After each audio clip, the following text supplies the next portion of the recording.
Hey there YouTube. Well, today I want to show you all this 1997 Mercedes-Benz E420 with 42,000 miles.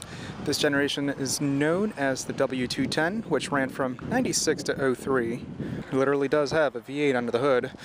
This is the sport version. You can see it also has the AMG style 17-inch wheels. It's an attractive looking car, though much more bulbous looking than the generation it replaced. I always love the look of those circular headlamps, but it's more of a flat front end, you know, like punching a pig in the nose.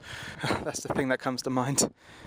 There's coupe, wagons, and convertible forms of this generation, and let's not forget diesel versions are available along with 6-cylinder engines. I do notice that the right side of this car was painted. It's quite wavy. I don't know if you guys can make it out. Probably not on the camera. Bumpers are scratched, but hey, the car has very low mileage. Take a quick look inside the trunk. So how it opened up.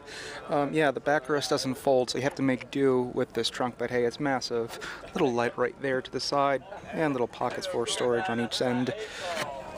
The CD changer, 6-disc, magazine was right there, and you should find your full-size spare tire with its jack neatly stored right there. Tools seem to be missing unless it's somewhere else within the car, but it doesn't seem like it has its tools. Get a load of these 235/45 17s, rear disc brakes of course. I do like these AMG style wheels. This one has a lot of curb rash and etc., but these were the wheels I wanted to use for my C230. And traditional Mercedes styling throughout. Pretty clean layout. Seats need some conditioning. It's a little bit worn looking. The door panel materials are excellent, very cushiony to the side, armrest as well. Memory seating up to 3 settings. Adjust the driver's seat like so, backrest and for the headrest. See how the headrest goes up and down? It's always been a Mercedes thing for years. This is to tilt and telescope the steering wheel. Pretty cool location, but would have made more sense on the steering column. This key fob is absolutely dummy proof. Flip the middle key out, and this button locks and unlocks the car. One button does everything. Your finger will never need to navigate over a crap load of buttons like many automakers tend to do.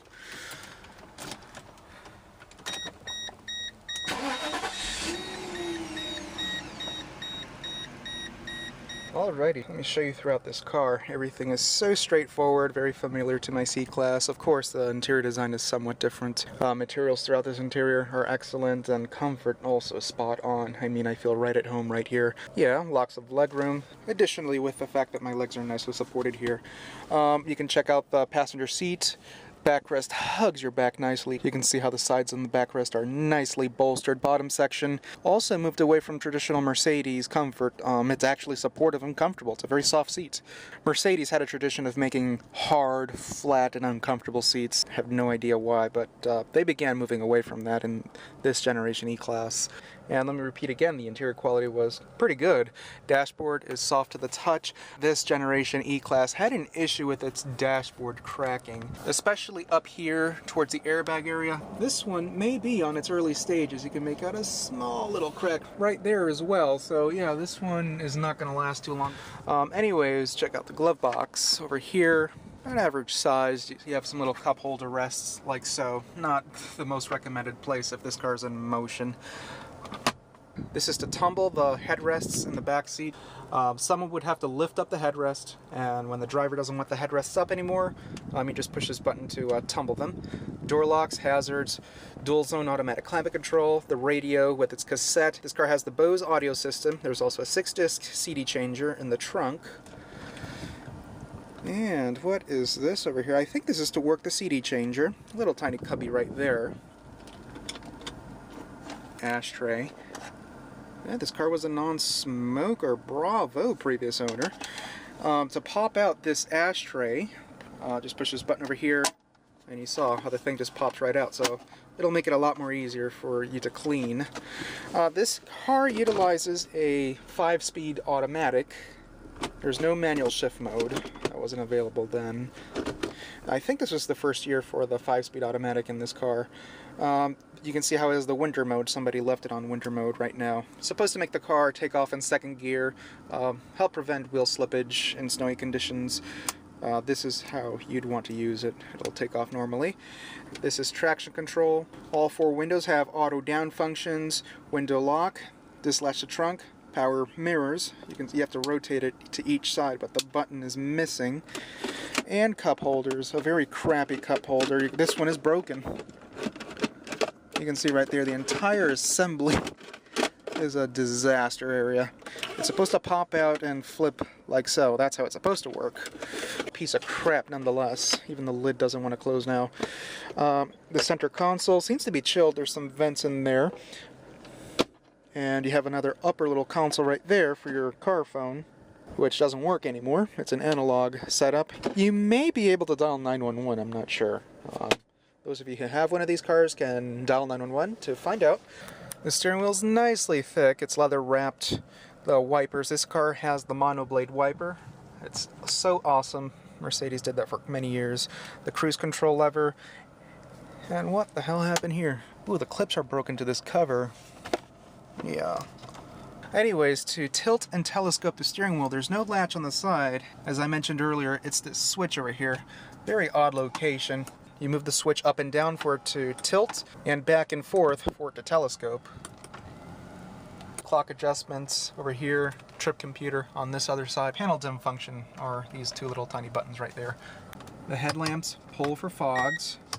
Dislodge the e-brake, just push it like so, and voila, comes out. You can see the sides, black finish, and most of these cars tend to have a sagging headliner with age. Stationary oh-shit handles. Check out the massive sunroof, which works. I'm not going to wait for that thing to open. It tilts, like so.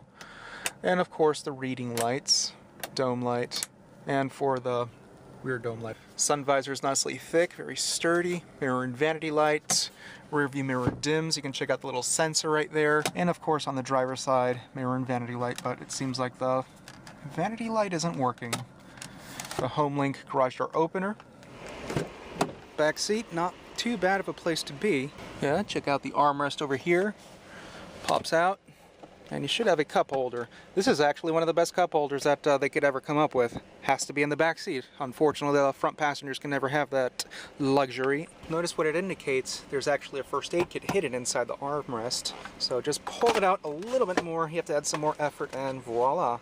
Very nifty. I think that was a very clever design. And as opposed to having it up here on the rear deck where a lot of heat will get to the materials inside the first aid kit and petrify everything. Swinging around the front seat again, very attractive design. You have the rear AC coming out over here. One of the vents are broken, unfortunately. Legroom is adequate, as you can make out, and thigh support isn't too bad either. All passengers can be 6 feet tall and be seated comfortably within this car. The 4.2 liter dual overhead cam V8 is known as the M119 V8 engine. Amongst Mercedes-Benz enthusiasts, this is one of their favorite V8 engines. There seems to be like a pulley or something around here that's a little bit sloppy. I can hear it in the front in the belt drive. 286 horsepower, which was a decent figure for an engine of this displacement. Let me give it a little rev. You can do so right here.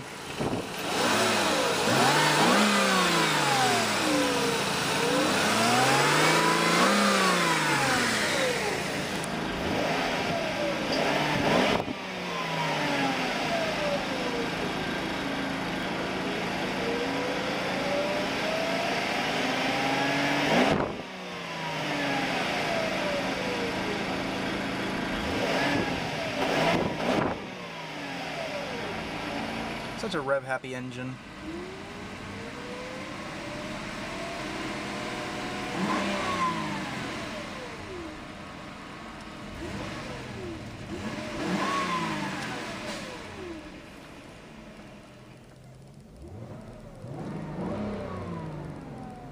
Such a fantastic sounding engine.